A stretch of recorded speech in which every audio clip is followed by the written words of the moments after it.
So you just bought a place in Puerto Rico? In the process of closing. Really? What made you do that? Yeah, boy.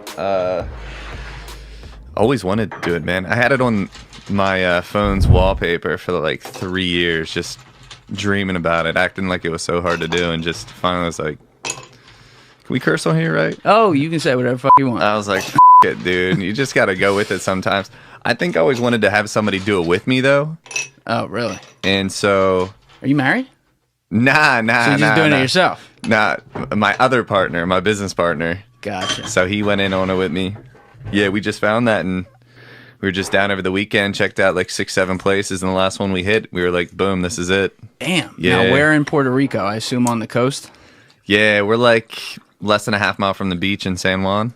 Condado. Oh, nice. That's the capital, right? Yeah. San Juan's the capital. So there's like New San Juan and Old San Juan. So we're in like the New San Juan, like touristy area. Shit, bro. It's like 2 blocks from this little street. Thank you, sir. Cheers, by the way. Cheers. Thanks for coming in, brother. Yeah, thanks for having me. It's what do we got here? Some doers? Little doers. I'm a doers guy. They got to sponsor me, you know? We'll figure it out. That would be the move. That would be awesome. That would be the move. Wawa 2, where you at, baby? Let's go. But anyway. That would be the move. You were saying. I feel like I almost want to push her over here and just, you know. You're good. You're centered. You're cool. Cool. You're perfect. But you were saying you were like 2 blocks from something. I forget. This place called La Placita, so it's, you know, just 40, 50 bars all in one area. So a lot of locals go there, but also a lot of tourists. So it's just mix and mingle in there, and people get after it. So a lot of young people. You kind of need to know Spanish, or at least a little bit, to be dangerous. What does dangerous mean? Peligroso, sí. It's in Santurce.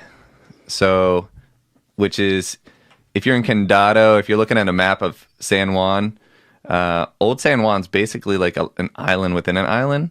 But Condado is, 15 minutes from the airport, and Santurce is, you know, right behind it. You go past the highway. So the price drops off significantly once you go past the highway. So we're like, fuck it. Like, that's the move, because we're only 1 block further. Is it a decent neighborhood? Yeah, it's a good neighborhood, right? Yeah, La Placita. But yeah, 160,000, putting 20% down. Just that's it. Let's go. How big's the place? It's like a 1 bed. Yeah. All right. So it's fairly simple, but that's not too bad. Yeah. So just gonna Airbnb that, you know, just throw it up on Airbnb. I've done a lot of Airbnbs in the past, and just have a company manage it down there. So we know some realtors, some Airbnb management companies, the whole 9 yards, and I'm just gonna live there every February.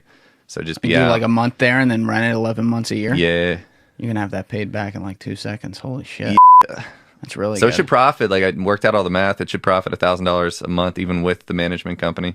Are a lot of people, like, that's an interesting question that I've never asked before, and I probably should ask this as someone that would know. But are a lot of people investing in real estate now who previously did or would have just invested in getting their own places to rent out, but they are literally doing it just in volume to do it through Airbnb? Yeah. Damn. There's a lot of people that do Airbnb arbitrage too. So arbitrage. Yeah, there's this guy Sean on YouTube. Sean, I forget what his channel and all that is. If you look up Airbnb arbitrage Sean or something on YouTube, I should remember what his channel's name, because my business partner's name is Sean, who's also from Philly. So we're like, what the Sean? Yeah. Check it. Right there he is. He made $600,000 in a day with Airbnb. Holy shit. Like, bro crushes. God, see, this is the thing, man. That's like, you the can guy. find all this stuff on the internet. You just got to, like, think about it. That's why when I ask a question like that to you, it's like, I've been sitting in a studio all day. I could have Googled that. Maybe if I had, like, 2 seconds of free time at some point today, which I probably did, I could have Googled that question. But the thing is, then I could get to this guy. You don't know what you don't know. So sometimes you don't know what you need to be searching or Googling. That's true. That's true. But yeah, we would put in search terms like how to automate an Airbnb, or how to find an Airbnb management company, or... Wait, there's Airbnb management companies alone? Yeah, tons of them, yeah. Yeah, my friend runs a cleaning company that turned into an Airbnb management company. So her and I, she didn't own a place. She's this Chinese lady living in Philly. She's a friend of mine. She's real cool. and we were trying to buy a place to Airbnb. But like Philly's, it's a weird market to Airbnb there if you want to buy. So if you wanted Airbnb arbitrage, Yeah, can you explain that to people? that's when you don't own the property. So you rent a place and either it's allowed for sublets or Airbnb, or you have to convince the owner, like the landlord, hey, I want to Airbnb this, and like make up a story if you have to. And then you make the difference in the rent versus what you can rent it out for versus, Airbnb. Holy shit. So Yeah.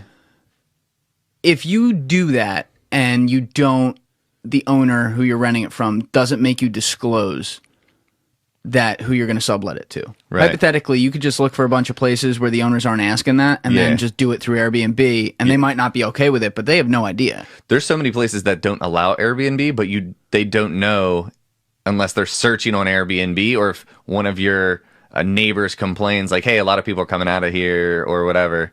And so, yeah, people do it all the time. So let's say Holy shit. a one bed in Old City goes for, let's say, $1,200, like an older one bedroom, and you have a bunch of people coming in for, the Liberty Bell and, like the historic district and all that. They're going to pay $200 a night.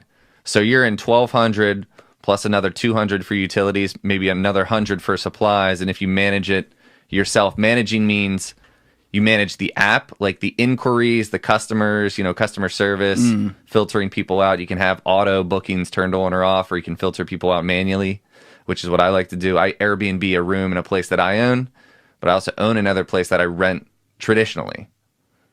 Wow.